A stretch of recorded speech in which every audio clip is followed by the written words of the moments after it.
Rain slicked the pavement outside the Velvet Room, turning the neon signs into blurry, bleeding streaks of red and blue.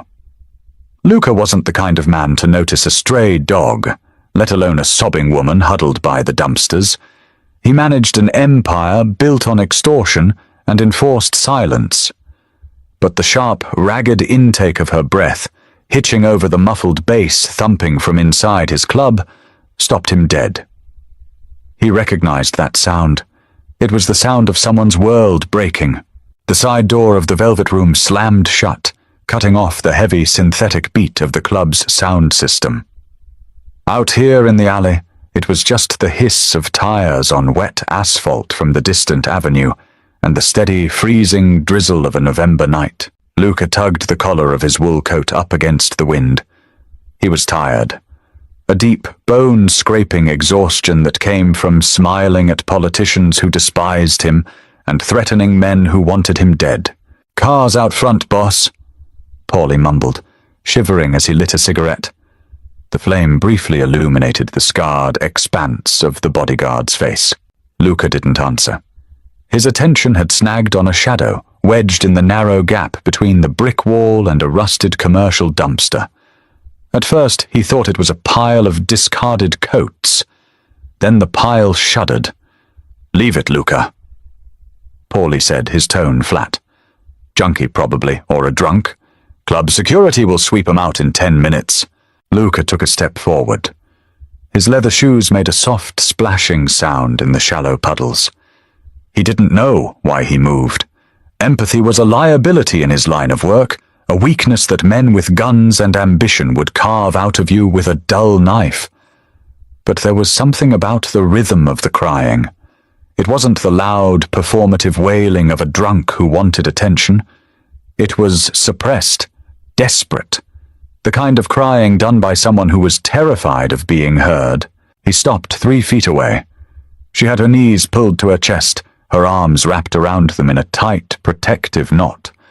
She was wearing a beige trench coat that was soaked through, the fabric clinging to her shivering frame. Her hair, a tangled mess of damp brown strands, plastered against her cheeks. "Hey," Luca said. His voice was a low rumble, gravelly from too many cigars and not enough sleep. The woman flinched violently. She threw her hands up over her face, shrinking back until her shoulders slammed against the wet brick. She didn't scream. She just cowered, waiting for a blow. That flinch did something to Luca's chest. It was a visceral reaction, a sudden tightening of the muscles in his jaw. He had seen fear before. He manufactured it for a living. But the pure, anticipatory terror radiating from this woman felt different. It felt like a trespass on something innocent. Slowly, deliberately, Luca reached into his pocket and pulled out a clean, folded linen handkerchief. He held it out. She peered through the gaps in her trembling fingers. Her eyes were swollen, the capillaries burst and red, staring at his outstretched hand as if it held a live grenade. The street lamp caught the side of her face. A dark, angry, purpling bruise was already blooming along her cheekbone, stark against her pale, freezing skin. Her lip was split, a thin line of dried rust running down to her chin. "Take it," Luca said, keeping his tone perfectly even. "No pity. Pity panicked people. You're bleeding." She hesitated, her chest heaving with stuttering breaths. Slowly her hand crept out. Her knuckles were scraped raw. She snatched the handkerchief and pressed it against her mouth, shrinking back against the wall. "Paulie," Luca said, not taking his eyes off her. "Yeah, boss? Bring the car around to the alley. We aren't going out front." Paulie paused, his heavy boots grinding on the gravel. "You sure about that? We got the sit-down with the Southside boys tomorrow. You really want to pick up a stray tonight?" "The car, Paulie." It wasn't a request. Paulie grunted, flicked his cigarette into a puddle, and walked away. Luca crouched down, ignoring the dirty water seeping into the knees of his tailored trousers. He stayed at a distance, giving her the illusion of space. "I'm not going to touch you," he said, "but you're going to freeze to death out here." My office is inside. It's warm. Nobody goes in there without my say-so. She stared at him, the handkerchief still pressed to her mouth. Her gaze darted from his expensive coat to his face, taking in the sharp angles, the dark, unreadable eyes. She was weighing the monster she knew against the monster she didn't. "Why?" she whispered. Her voice was cracked, barely more than a breath of air. "Because," Luca said, the cynicism bleeding through, "I hate a mess in my alley. Now, are you going to stand up, or do I have to call security to drag you out?" It was a harsh thing to say, but it worked. The blunt command snapped her out of her shock. She blinked, her jaw setting in a fragile line of defiance. Leaning against the dumpster, she forced herself up. Her legs wobbled. Luca didn't offer his hand. He knew she wouldn't take it. He just turned and pushed the heavy metal door to the club open, waiting for her to step out of the rain. The base was a physical entity inside the building, rattling the concrete walls. Luca led her away from the main floor, down a carpeted hallway bathed in dim amber light. The noise faded with every heavy, soundproofed door they passed through, until they reached the back wing. He keyed a code into a keypad. The oak door clicked open. His office was a stark contrast to the neon excess of the club outside. It was quiet, masculine, and expensive. Dark mahogany, leather armchairs, floor-to-ceiling bookshelves that actually held books. A heavy crystal decanter sat on a side table next to a silver ice bucket. Luca walked straight to the thermostat and cranked it up. Then he went to the small ensuite bathroom, grabbed a thick heated towel off the rack, and walked back out. She was standing exactly where he had left her, just inside the doorway. She was dripping onto his Persian rug, her arms wrapped around herself, looking at the room with the wide, vacant eyes of someone waiting for the trap to spring. Luca tossed the towel. It landed over her head. "Dry off, then sit down." He walked to the drinks cart. He didn't offer her alcohol. Shock and whiskey were a bad mix.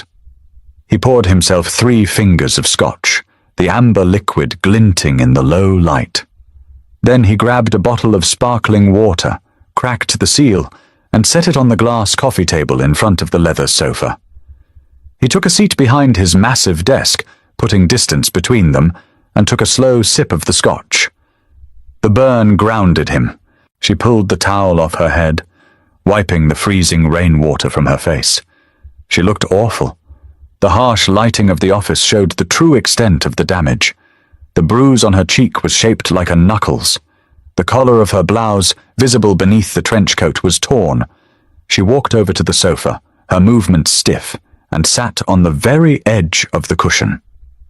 She picked up the water bottle and drank, her hands shaking so badly the glass clinked against her teeth. "What's your name?" Luca asked. He leaned back in his chair, watching her. She swallowed hard. "Harper." "Just Harper?" "Harper Collins." A bitter, broken laugh escaped her. "Like the publisher. My mother thought she was funny." Luca didn't smile. "Who did this to you, Harper?" She froze. The bottle halted halfway to her mouth. She looked down at her knees, her wet hair falling forward to hide her face. "It was just a mugging. A guy in an alley a few blocks away. Wanted my purse. I fought back. It was stupid. It was a lie. It was a bad lie." Luca had spent 20 years reading the tales of liars, the shift in posture, the avoidance of eye contact, the rehearsed cadence of the words. But more than that, a mugger didn't leave a woman in this specific kind of psychological ruin. A mugger took the purse and ran. This was personal. This was someone who wanted to leave a mark. Luca set his glass down. The solid thunk echoed in the quiet room. "I'm not a cop, Harper," he said, his voice dropping an octave. "I don't care about police reports or due process, but I do care about people lying in my office." She looked up, startled by the coldness in his tone. "A mugger hits you once and grabs the bag," Luca continued, leaning forward, resting his forearms on the deck. "He doesn't grab you by the collar. He doesn't hold you against a wall. The bruising on your neck, the finger marks. They say somebody wanted you to look at him while he hit you. So I'll ask again. Who? A tear spilled over her lower lash line, cutting a clean track through the dirt and ruined makeup on her cheek. She scrubbed at it angrily with the back of her hand. You don't understand, she whispered. He knows people. Dangerous people. If I go to the police, he said he'd kill my sister. He told me he'd burn her house down with her kids inside. I know dangerous people too, Luca said mildly. Not like him. Harper's voice shook. The dam was breaking. The adrenaline that had kept her moving was crashing, leaving only raw panic. He does whatever he wants. Nobody stops him. The police, the judges, they all just look the other way because of who his family is. Luca went very still. In this city there were only a handful of families that commanded that kind of absolute, terrified compliance. And Luca did business with all of them. Give me the name, Harper. She squeezed her eyes shut. She was terrified to even say it out loud, as if the syllables themselves would summon the devil. Declan, she breathed out. Declan Walsh. Luca didn't flinch, but the air in the room suddenly felt 20 degrees colder. Declan Walsh, the golden boy of the Walsh Syndicate, the untouchable heir to the Irish docks. Declan was a rabid dog wrapped in an expensive suit, a man who beat women, extorted local businesses, and caused endless headaches for everyone. But he was also the nephew of Brendan Walsh, the man Luca had spent the last 2 years negotiating a fragile, highly profitable peace treaty with. How do you know Declan? Luca asked, his voice entirely devoid of emotion. Harper opened her eyes. She saw the shift in him, the sudden detachment, and she misinterpreted it. She thought he was scared. She thought he was backing off. She wrapped her arms around herself again. I worked at the high-stakes tables at the Continental, she said, her voice deadening. He was a regular. He tipped well. He asked me out. I said no. I kept saying no. Then the manager told me I was being let go. Said a VIP complained about my attitude. Tonight, when I left through the employee exit with my final check, he was waiting in his car. She swallowed heavily, her throat working. He told me he owned the city. He told me he owned me. And when I tried to walk away, he dragged me into the alley. She didn't need to finish the story. The bruised cheek, the torn collar, the absolute devastation in her posture painted the rest of the picture. Luca stared at her. His mind, trained for decades in the brutal calculus of organized crime, immediately began running the numbers. Protecting this woman meant harboring the victim of a Walsh. If Declan found out she was here, he would demand her back, purely out of spite. Refusing him meant insulting Brendan Walsh. Insulting Brendan Walsh meant breaking the treaty. Breaking the treaty meant a turf war. A turf war meant lost revenue, dead men on the streets, and the feds sniffing around his legitimate fronts. The logical, cynical choice was simple. Give her $1,000 in cash, put her in a cab to the airport, and tell her to disappear. It was the smart play. It was the play his father would have made.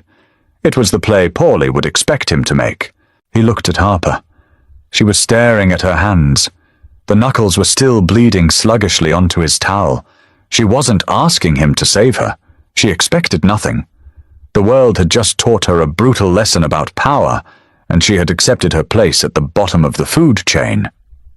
That resignation twisted something ugly and violent deep in Luca's gut. He remembered the sound of her crying by the dumpster, the sheer suffocating helplessness of it. He had built his empire so he would never have to feel that kind of helplessness again. He had built his power to control his environment, to insulate himself from the monsters. But what good was power if you still had to tolerate the monsters in your own backyard? Luca stood up. The leather chair squeaked in the silence. Harper flinched again, expecting him to throw her out. Instead, he walked over to the corner of the room, opened a heavy mahogany cabinet, and pulled out a first aid kit. He brought it over to the coffee table and sat down next to her on the sofa. He didn't sit too close, but close enough that he could smell the rain and fear on her. He opened the kit, pulling out a bottle of antiseptic and a cotton pad. "Give me your hand," he said quietly.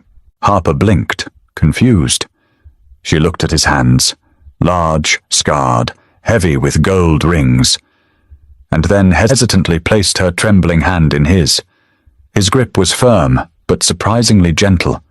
He dabbed the antiseptic onto her torn knuckles. She hissed in pain, trying to pull back, but he held fast.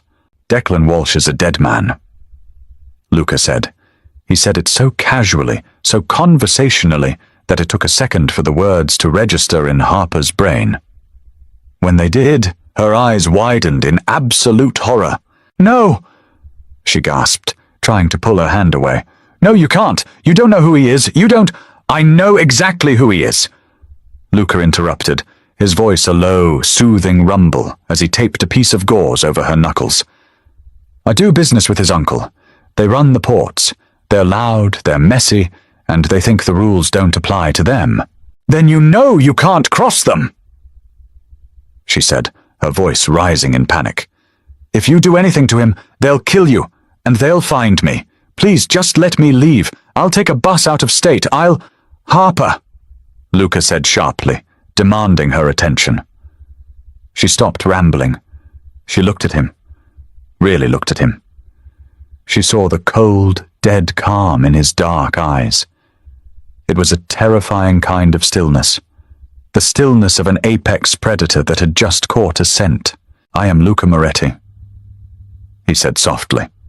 Harper sucked in a breath.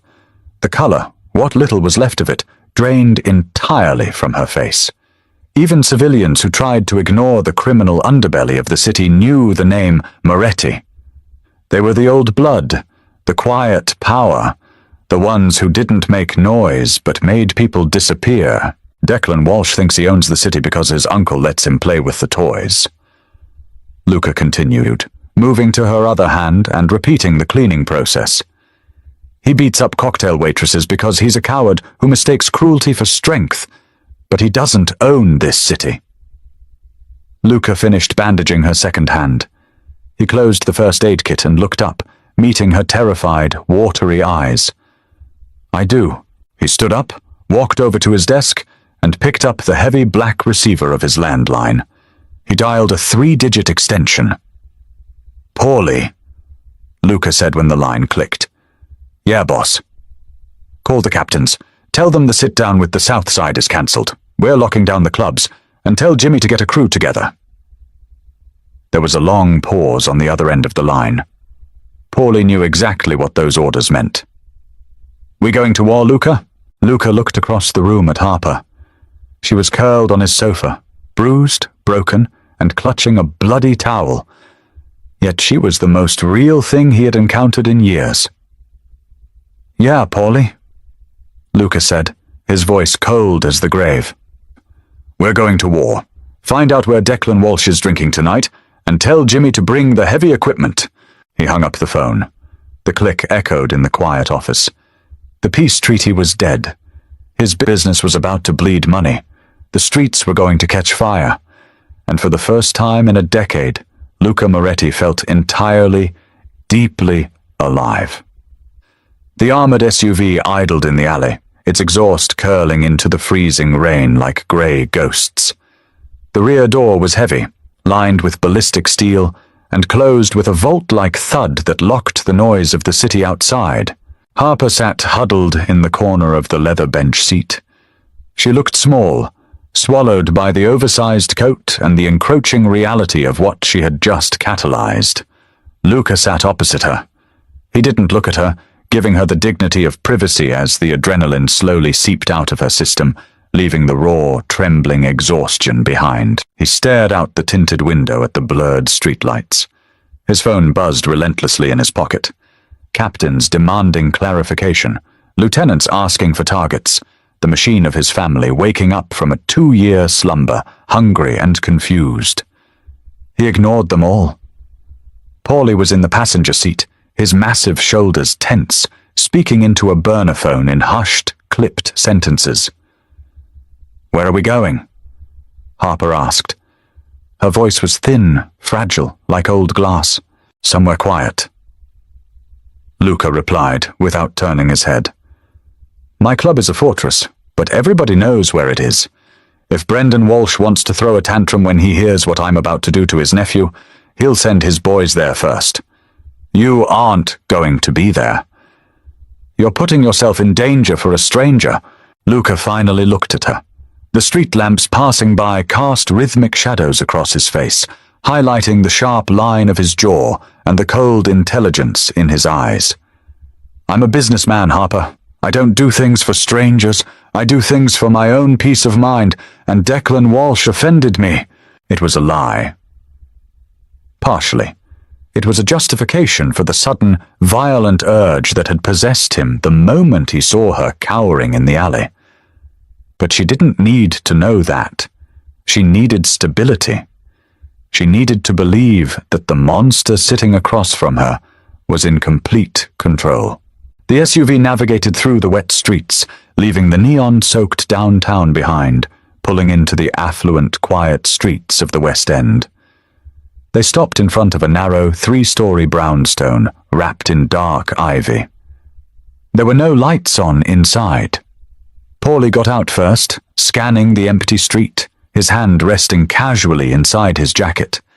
He gave a sharp nod.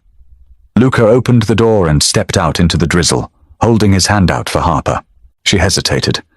The fear was still there, stamped into the lines around her mouth, but the alternative was the street, and Declan.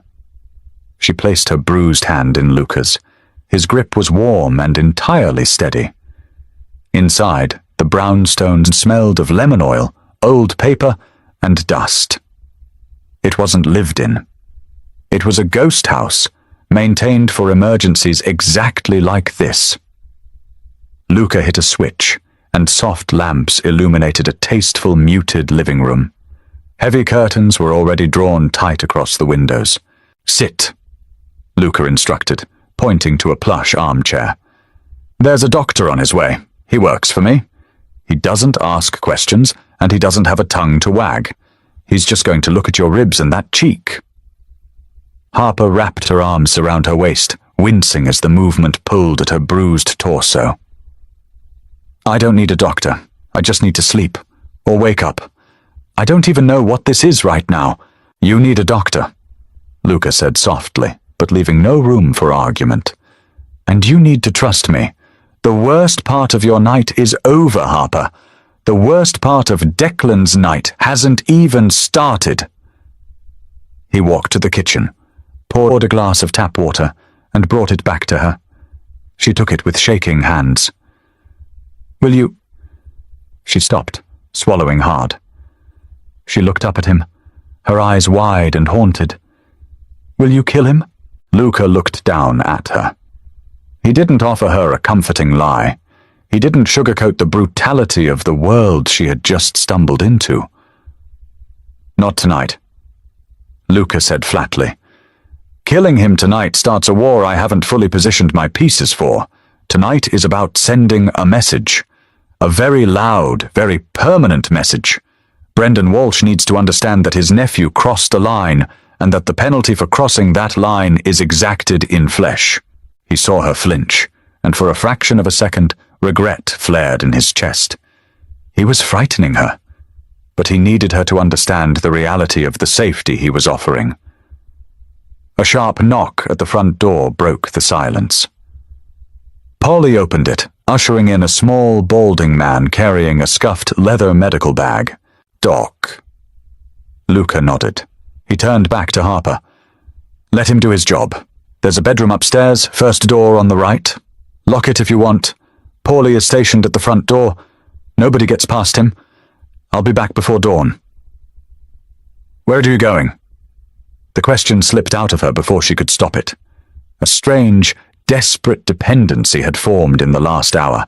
He was terrifying, but he was her terrifying monster right now. Luca adjusted the cuffs of his coat. "To collect a debt." The Cobalt Lounge was a private, invitation-only cigar bar tucked away in the basement of a high-end steakhouse. It was where the city's worst men went to drink expensive bourbon and pretend they were gentlemen. It was also Declan Walsh's favorite place to hold court on Thursday nights. At 1:15 a.m., the heavy oak doors of the Cobalt Lounge did not open for a member. They splintered inward under the force of a breaching ram. The music, a low, sultry jazz tune, screeched to a halt as the needle was ripped off the record by the bartender diving for the floor. 5 men walked in. They didn't wear masks. They wore tailored suits and carried suppressed automatic weapons. Jimmy, a man with the dead eyes of a shark and a scar that bisected his left eyebrow, took point. The patrons, corrupt aldermen, union bosses, and mid-level mobsters, froze.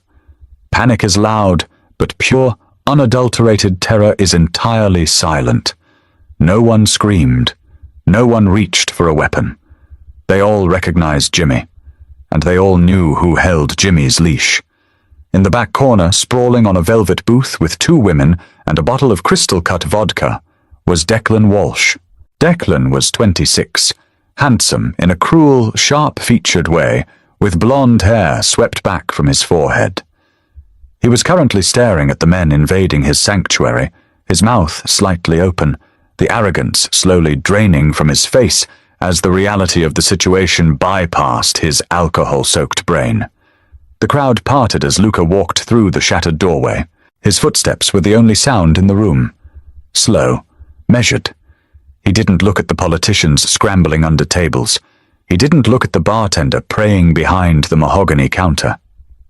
His dark eyes were locked entirely on Declan. Declan tried to stand up, his bravado kicking in late. "Moretti, what the hell is this? You know whose place this is? You know who I am?" Luca stopped at the edge of the booth. He looked at the 2 women pressing themselves into the leather upholstery, terrified. He gave them a brief, dismissive flick of his hand. They scrambled out of the booth and ran. "Sit down, Declan," Luca said. The quietness of his voice made the hair on the back of the patrons' necks stand up. Declan remained standing, though his knees were noticeably trembling.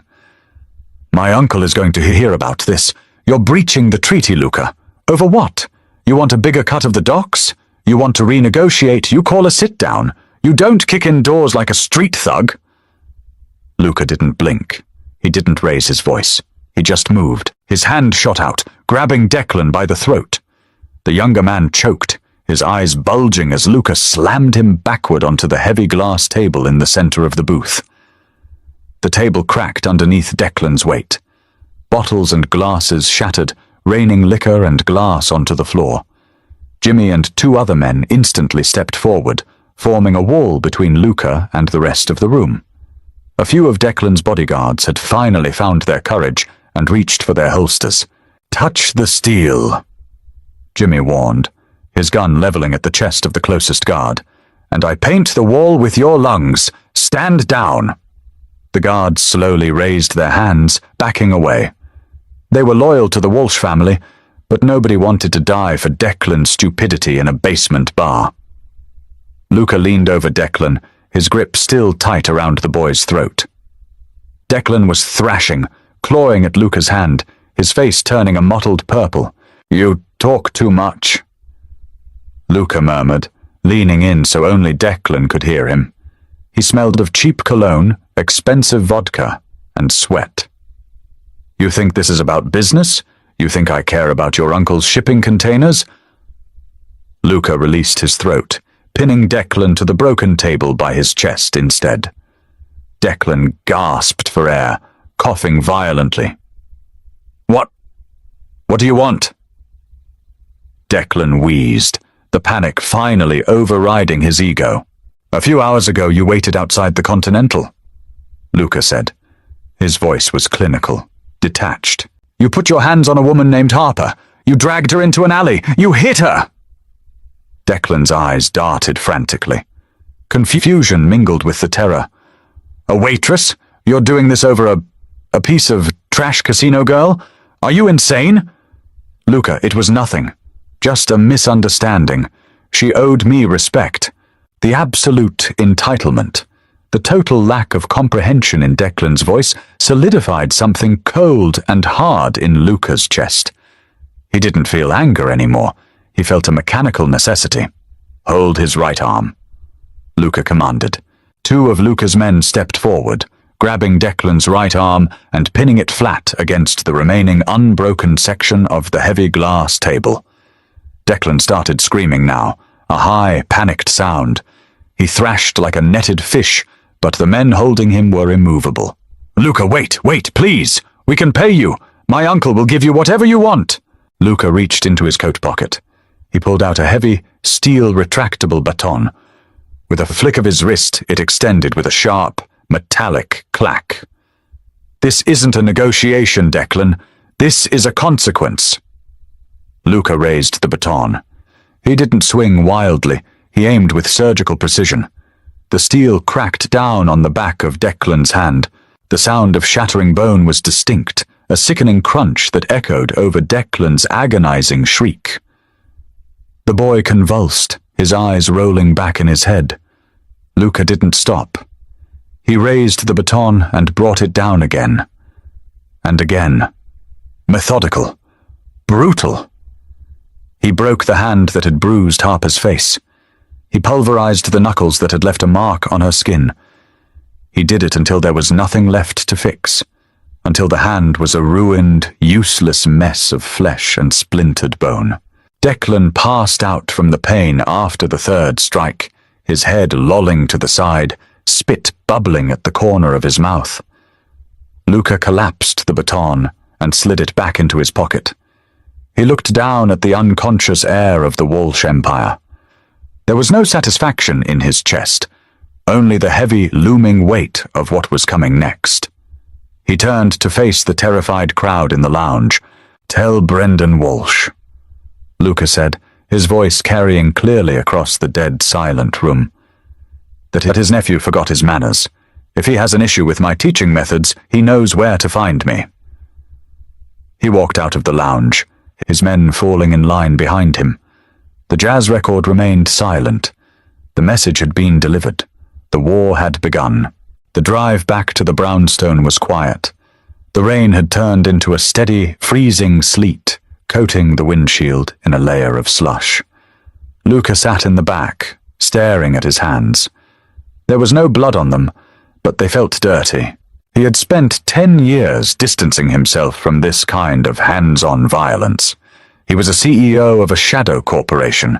He dealt in logistics, leverage, and quiet intimidation.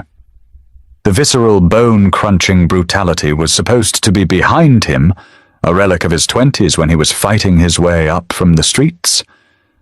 But tonight it had felt terrifyingly natural. The SUV pulled up to the ivy-covered brownstone. Paulie didn't say a word as Luca got out. He just gave the grim nod. Paulie knew the score. By tomorrow morning the city would be holding its breath.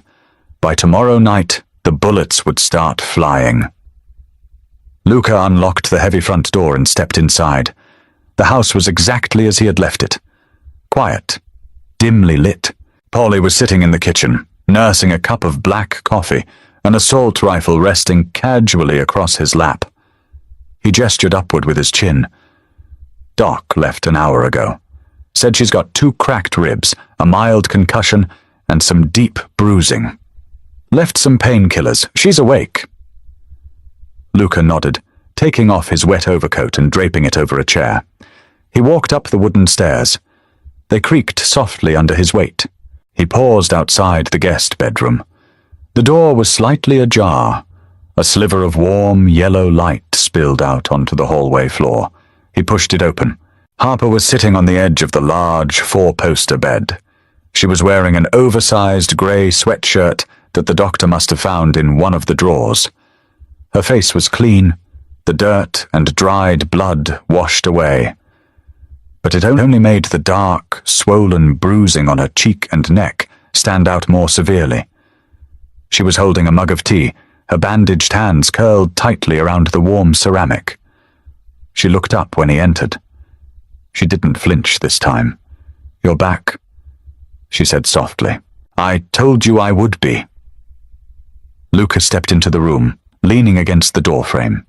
He felt suddenly exhausted, the adrenaline crash hitting him like a physical blow. Did the doctor give you anything for the pain? Pills. They make me feel cloudy. I don't want to feel cloudy right now. She set the mug down on the bedside table. She looked at him, really studying him. She was searching for signs of a monster, looking for blood on his clothes or madness in his eyes. But he just looked like a tired man in a very expensive suit. What did you do? She asked. The question hung in the quiet air, heavy and loaded. I ensured that Declan Walsh will never use his right hand to hit a woman again, Luca answered evenly. Harper sucked in a breath. She closed her eyes, a shudder running through her small frame. It wasn't fear, Luca realized. It was shock. It was the overwhelming realization that someone had actually stood up for her. In her world, the strong preyed on the weak, and the weak just endured. His uncle, she started, her voice trembling slightly. Brendan Walsh, he won't let this go. No, he won't. He'll come after you. He will try. Luca pushed off the door frame and walked further into the room, stopping a few feet from the bed. My family has been in this city for 3 generations, Harper. The Walshes run the ports, but we own the concrete. We own the politicians, the judges, the unions. Brendan is vicious, but he is emotional. I am not. He said it with such absolute certainty that Harper almost believed him. But she had seen the way his jaw clenched, the subtle tension in his shoulders. Why me? She asked. The tears were back, welling up in her eyes, threatening to spill over. I'm nobody, Luca. I deal cards at a casino. I can't offer you anything. I can't pay you back. You risked your entire empire for a girl crying in an alley. It doesn't make sense. Luca looked at her. He looked at the bruised cheek, the cracked ribs, the utter despair in her eyes that was slowly being replaced by something else. A flicker of resilience. He walked over and sat on the edge of the mattress. The bed dipped under his weight. Harper didn't pull away. When I was 14, Luca said, his voice dropping to a low, quiet rumble, a confession in the dark. My father caught a rival lieutenant skimming from our numbers racket. He didn't just kill him, he made me watch while he beat the man to death with a pipe in a basement. He told me it was a lesson in power.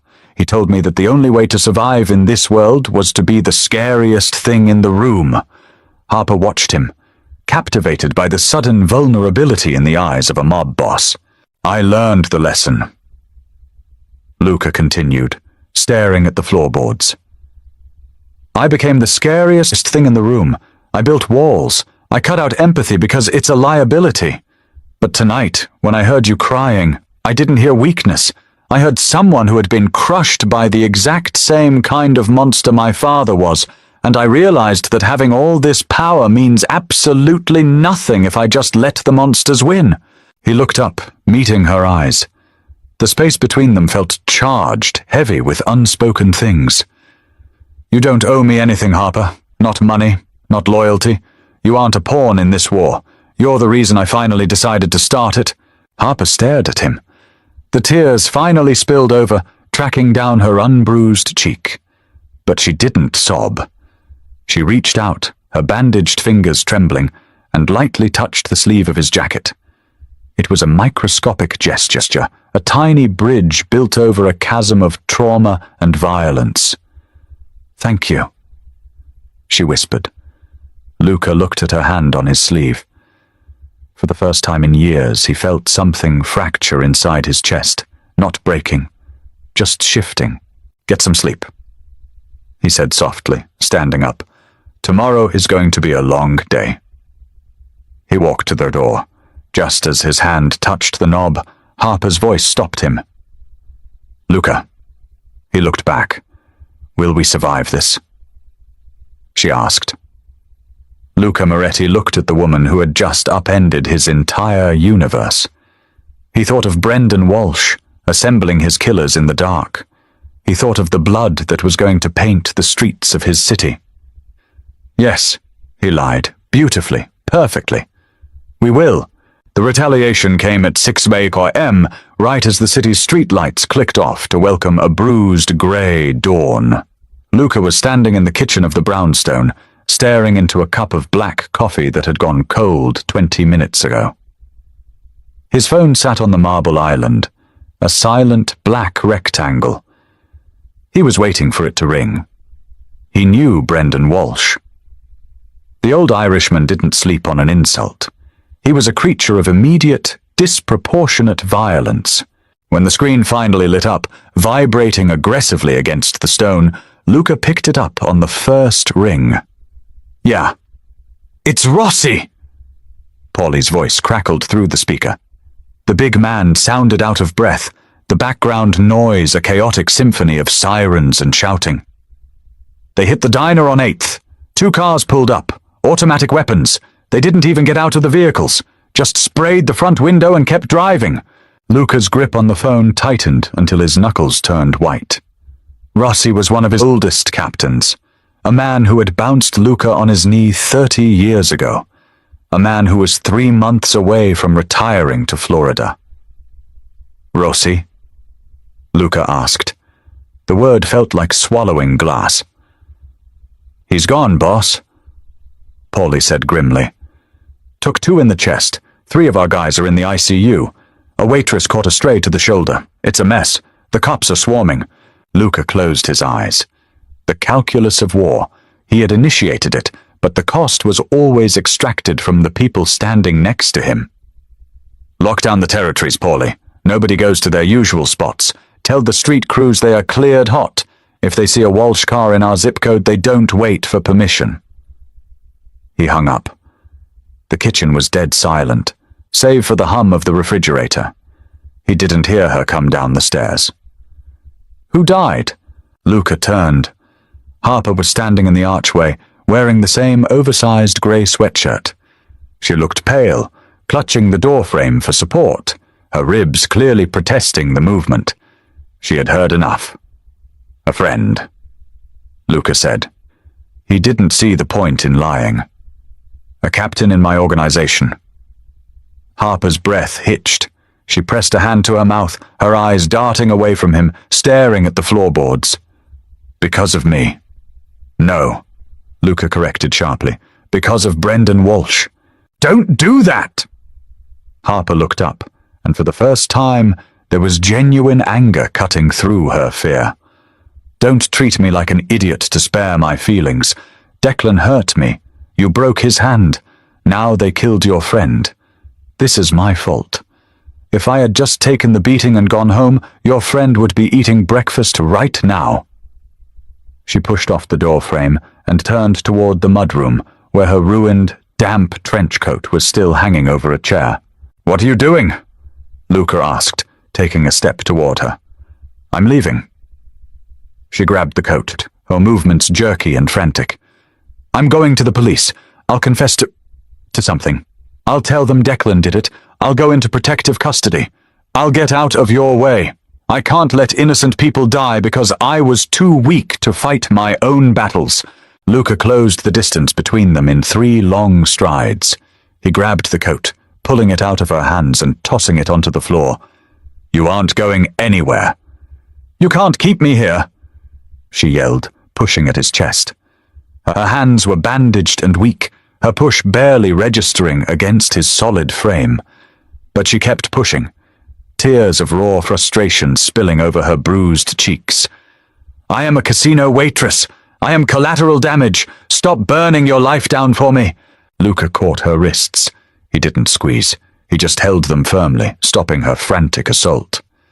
He looked down into her tear-streaked face, his own expression entirely calm, an anchor in the middle of her panic. "Listen to me," he said, his voice a low, commanding rumble. "Brendan Walsh has been looking for an excuse to break our treaty for 6 months. He's bleeding cash on the docks, and he wants my supply lines. If it wasn't you, it would have been a dispute over a truck route next week, or a rigged poker game next month. You are just the spark, Harper. You are not the powder keg." She stopped struggling, her chest heaving, her eyes searching his for a lie. "But your friend," she whispered, the guilt still choking her. Rossi knew the life he chose. He knew the risks, Luca said, his voice hardening. But Brendan Walsh made a tactical error today. He let his temper dictate his first move. He killed a beloved old man in a public place. He lost the moral high ground with the other families, and he brought the police down on his own head. He thinks he's fighting my father's war. He's not. Luca let go of her wrists. He reached up, his scarred thumb gently wiping a tear from her unbruised cheek. The touch was startlingly intimate, a stark contrast to the violence they were discussing. "You don't run," Luca told her softly. "Not from Declan, not from Brendan, and not from me. You stay right here, and you let me finish what they started." Harper looked at him, the cynical, exhausted casino girl warring with the woman who desperately wanted to believe in safety. Slowly she gave a microscopic nod. Luca stepped back. The softness vanished, replaced instantly by the cold, calculating CEO of a criminal empire. "I have to leave. Keep the doors locked. Don't answer the phone. When I come back, this will be over." Luca didn't go to the streets. He didn't gather a dozen men with shotguns and drive to the Irish neighborhoods to shoot up pubs in a tit-for-tat bloodbath. That was how you lost a war. You lost a war by letting anger dictate your logistics. Instead, he went to a nondescript office building in the financial district. Sitting in a sterile, glass-walled conference room, Luca met with 3 men in expensive suits. They weren't soldiers. They were forensic accountants and maritime lawyers on his payroll. "Brendan Walsh pays his enforcers in cash," Luca told them, staring at a map of the city's ports spread across the table. "He generates that cash through Container Terminal 4, untaxed electronics, stolen luxury cars, and heavy narcotics. It all funnels through there before it hits the street. Terminal 4 is locked down tight, Mr. Moretti," the lead accountant said, adjusting his glasses. "Union guys, loyal to Walsh. You can't just walk in." "I don't want to walk in," Luca said. "I want to freeze it. The harbour master has a gambling problem. He owes the DeMeo family 200 grand. I bought his debt this morning." Luca pulled a folded document from his jacket and slid it across the glass table. "Call him. Tell him I'm calling the marker in. I want Terminal 4 quarantined by the Coast Guard for a random, comprehensive hazardous materials inspection. I want every single crate opened, catalogued, and stalled for a minimum of 72 hours. The lawyer blinked, realizing the magnitude of the move. If the Coast Guard opens those crates, they'll find the contraband. Brendan's entire incoming shipment will be seized by the federal government. He'll lose $8 million in a single afternoon."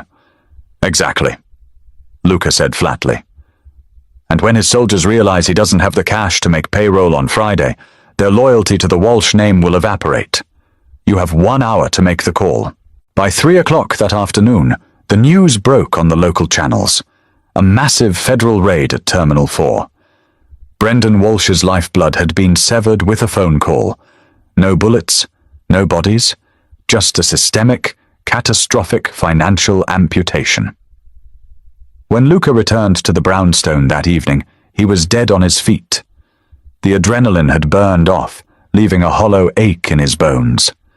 The house was quiet, filled with the rich, heavy scent of garlic, tomatoes, and simmering beef. He found Harper in the kitchen.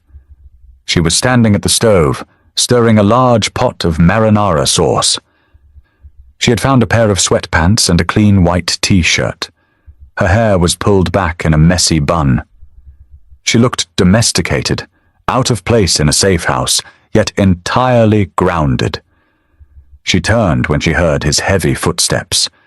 She took one look at his face, the dark circles under his eyes, the brutal set of his jaw, and turned the burner off. "You look like hell," she said softly. "I feel like it." Luca took off his suit jacket, dropping it over a stool. He rolled up his sleeves, revealing a long, jagged scratch along his forearm, where he had caught it on a piece of exposed rebar at a construction site earlier that day.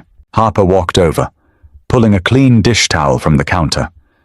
She wet it under the warm tap and stepped up to him. He didn't pull away. He let her take his arm. She wiped the dried blood away from the scratch with slow, careful movements. Her bandaged fingers were clumsy, but her touch was incredibly light. "It's over," Luca said, breaking the silence. His voice was a rasp. "Or the worst of it is, Brendan is bleeding out financially. He'll call for a sit-down by tomorrow morning." "Are you safe?" she asked, keeping her eyes on his arm. "I'm the one who makes other people unsafe, Harper." She stopped wiping. She looked up, her gaze locking onto his. "That's a line you feed your enemies to scare them. It doesn't work on me anymore. I asked if you were safe." Luca stared at her. He realized, with a sudden, terrifying clarity, that she was right. The armor he wore for the world didn't fit when he was standing in front of her. She had seen him commit unspeakable violence. She knew exactly what he was. And yet she was standing here, washing his arm, demanding he admit his own vulnerability. "I will be. After tomorrow." He finally conceded. Harper let out a long breath. She stepped back, tossing the towel onto the counter. "I made dinner. It's just pasta and sauce from jars I found in the pantry. It's not the continental, but it's hot." They ate in silence at the small kitchen table. It wasn't an awkward silence. It was the shared quiet of two people who had survived a car crash and were simply grateful to be sitting upright. Luca ate 2 massive bowls. It was the first real food he had consumed in 2 days. After dinner, Luca moved to the living room couch. He didn't want to go upstairs. He wanted to stay near the front door. He lay down, fully clothed, kicking his shoes off, his gun resting on the floor within inches of his hand. He was asleep before his head fully settled into the cushion. Sometime in the middle of the night, he felt a weight settle over him. He cracked his eyes open just enough to see Harper pulling a heavy quilt over his shoulders. She lingered for a second, her hand resting lightly on his chest, feeling the steady, rhythmic beat of his heart. Luca didn't move. He closed his eyes, and for the first time in a decade, he slept without dreaming of blood. The text message came at 7 a.m. A burner number, a set of coordinates. "The old rail yard, North End, noon, just you and your lieutenants." Luca deleted the message. It was time. The rail yard was a graveyard of rusted boxcars and overgrown weeds on the edge of the city limits.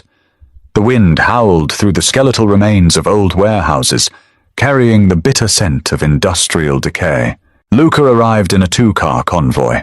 He stepped out of the SUV, the freezing wind whipping the hem of his long black overcoat. Paulie and Jimmy flanked him, carrying assault rifles openly.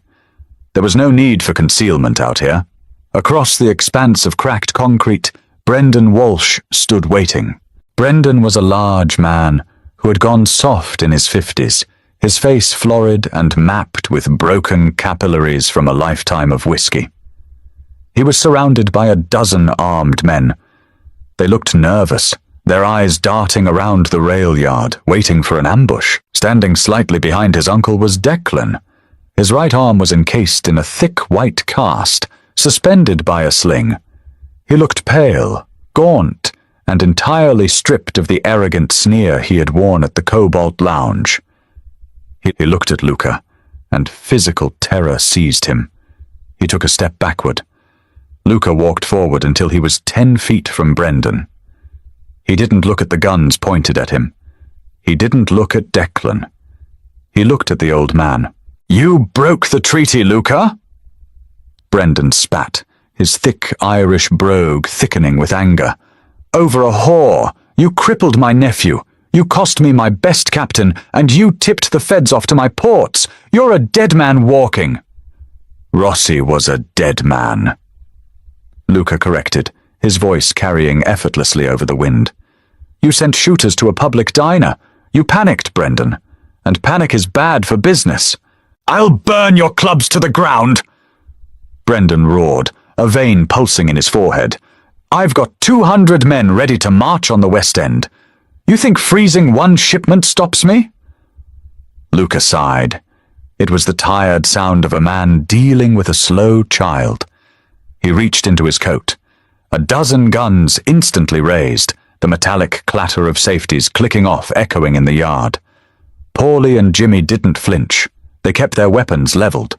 Luca slowly pulled out a manila envelope. He tossed it onto the frozen concrete between them. "Pick it up," Luca said. Brendan glared at him, then nodded to one of his men. The soldier stepped forward, grabbed the envelope, and handed it to the boss. Brendan ripped it open.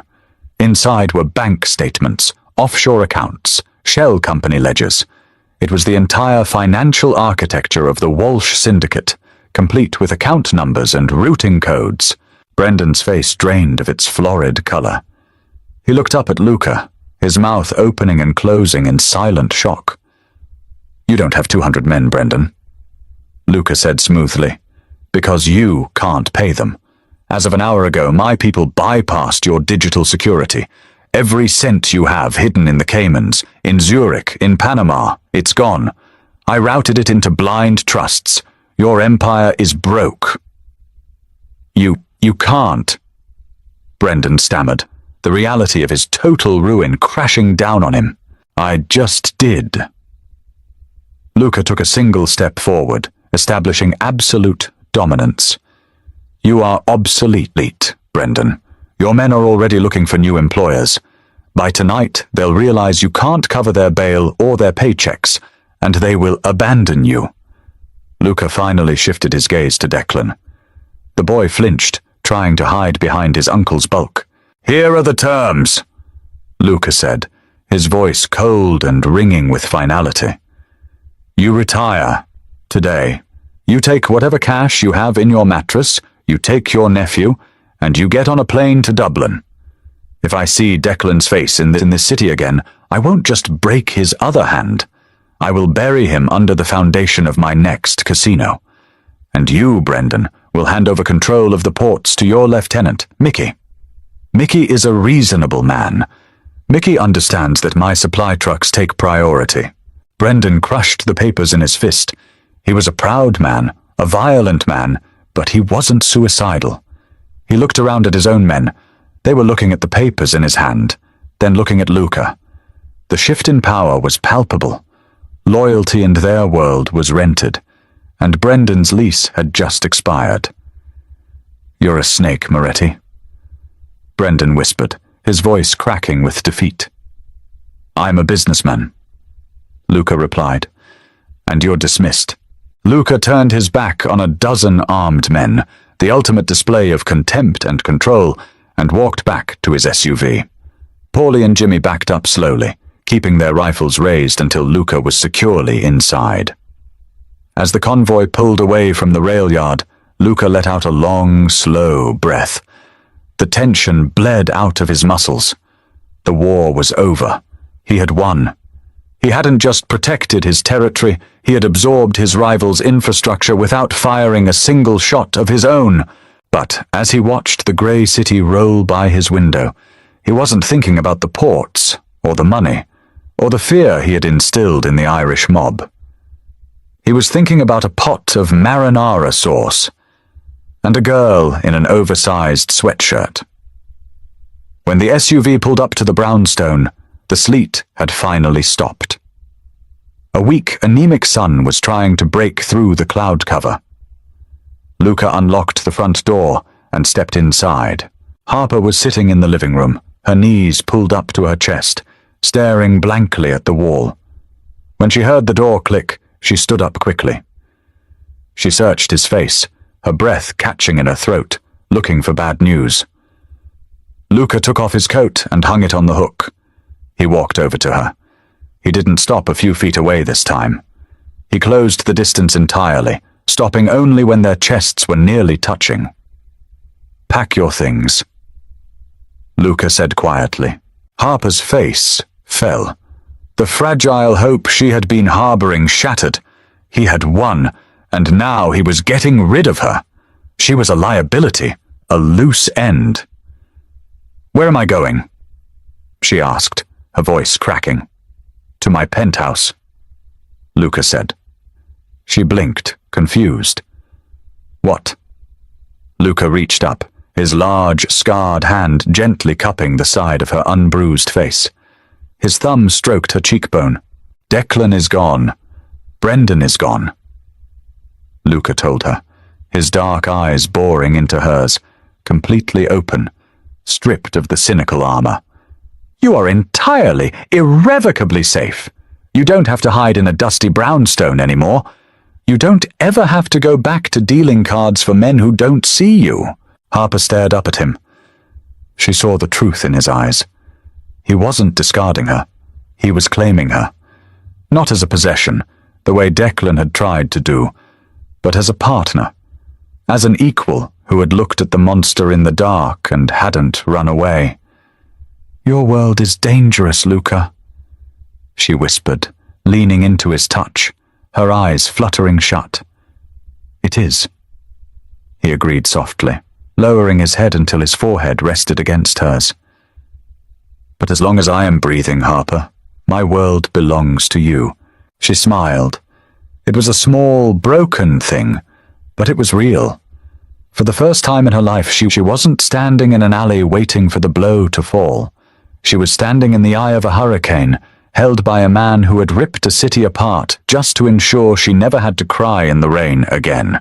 Luca risked his entire empire and changed the criminal landscape of the city, all to protect a woman who accidentally crashed into his life. Their story proves that sometimes the most brutal monsters are the only ones capable of providing true safety. If you loved watching Luca outsmart the Walsh family and claim Harper as his own, smash that like button and subscribe to the channel for more intense, grounded Mafia romance dramas.